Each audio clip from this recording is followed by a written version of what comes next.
Ndị be anyị ndewonu. N'ihe onyonyo taa aga m egosi unu ka nsi wee si ọmalịcha akịdị na unu nke chara acha nke ga-abụ iricha ijuọ na ọkafọrọ ọzọ. Ọ na-edozi ahụ ma na-enyekwa n'ike. Biko kaba ahụ na-ene ihe onyonyo a ruo n'isi, ọ ga-amasị gị nke ukwuu. Ngwa ka anyị baa na-esi nri. Nke a bụ akịdị anyị ga-eji wee si ya. Unu amago n'ihe a ga-ebu ụzọ wee mee. Anyị ga-ebu ụzọ wee wee akịdị a na tray, tụchaa ya. O nwekwana okwute ọbụla dị n'ime, anyị atụtapụta ya maka ị na-eri ya wee na-atata okwute.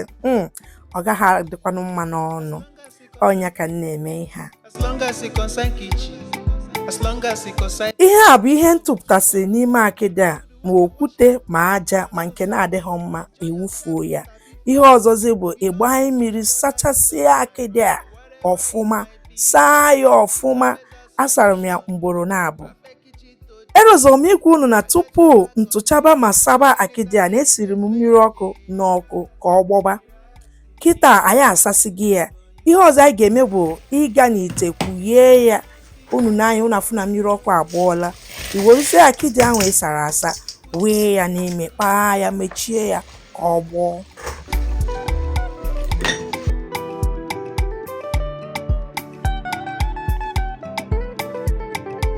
Oge na-adịghị anya ka m ga-anene akịdị nsiri n'ọkụ, ọ gbọọla ma mkpaa ya.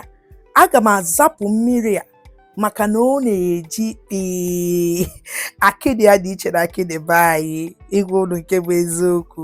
So anyị ga-aga n'iru ka anyị zapụ akịdị ya. Anyị zapụ mmiri akịdị, imesizie ya, ịsamasịchaa ya ọfụma. Ọ bụrụ na taa bụ izizi gị nọnyere anyị, nnọọ rinne. Biko echefukwana imetụrụ anyị aka na mgbịrịgba ahụ nke siri subscribe ma tụsara anyị ozi a ka ndị nke na-afụbeghị ọsorokwanụ wee fụ.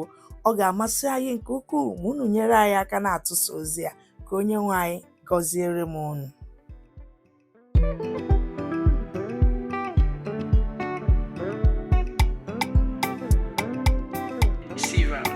Belly they turn, stomach they rumble.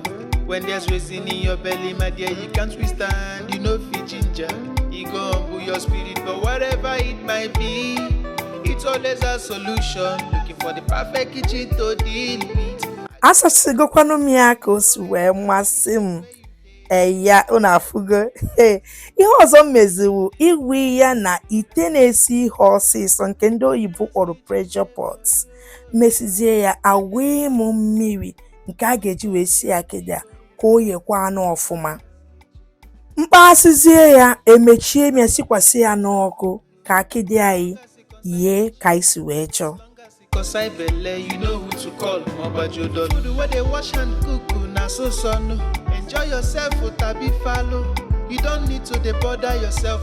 Ebe anyị na-eche ka akịdị yee, nke a bụ unu na nke anyị ga-eji wee si nri ya.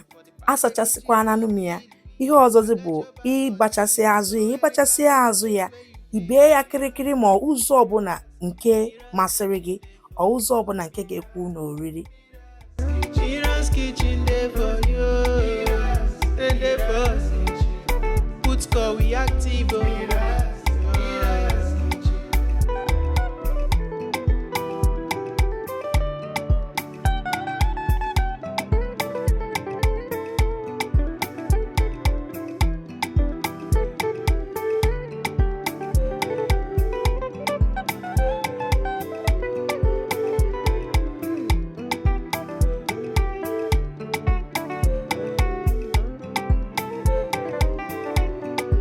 Ibechazie unune, idesi ya n'ofu akụkụ.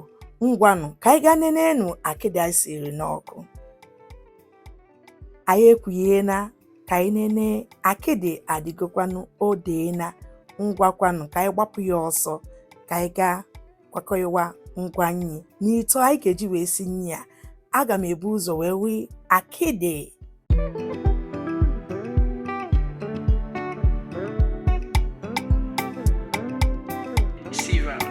Belly they turn, stomach they rumble. When there's reason in your belly, my dear, you can't withstand. kịta anyị wesigoro akidi, ihe anyị ga-emezi ihe ndị nke ọzọ sozi ya bụ ngwekọye nke a bụ unu nne anyị nke anyị bere ebe ka anyị chara acha ka anyị na-awee n'ime ite.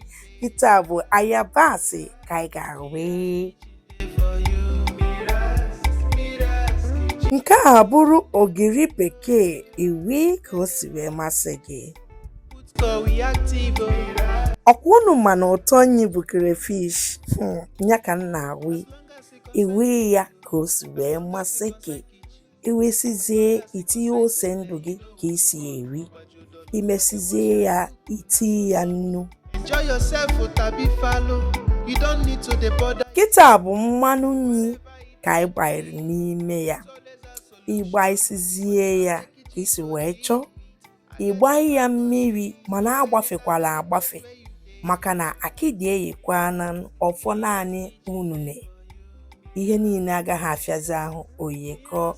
Ikpa atụchazie ya, ikwuchi ite ka ihe niile dị n'ime ya ma gbọkọọ ọfụma ma yekwanụ.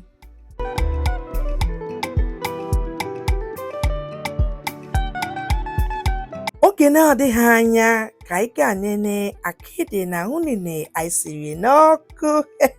Ụmụnne m, ihe niile na-agba pọtụpọtụ. Iwere ngaji gị kpaa masị chachacha ya ọfụma. Ịchọkwa ị na-akpa ya, ị na-agbada unine. Ịchọkwa ịkpa ya nwayọọ nwayọọ ka unine ghara ịgbarisi. Gbanyụọ ọkụ ma họtuo ihe isiri. Akidi na unune anyị adịgokwanụ. Nri a tọrọ ụtọ pụrụ iche nke ga-abụ iricha ijuo nwanne gị na ọkafọrọ ọzọ.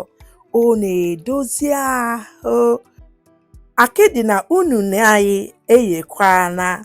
Ị ga-eri ya ụzọ ọbụla nke masịrị gị. Biko echefukwana imetụrụ anyị mgbịrịgba ahụ nke sịrị subscribe. Anyị esichananụ ka ọ dịkwanụ.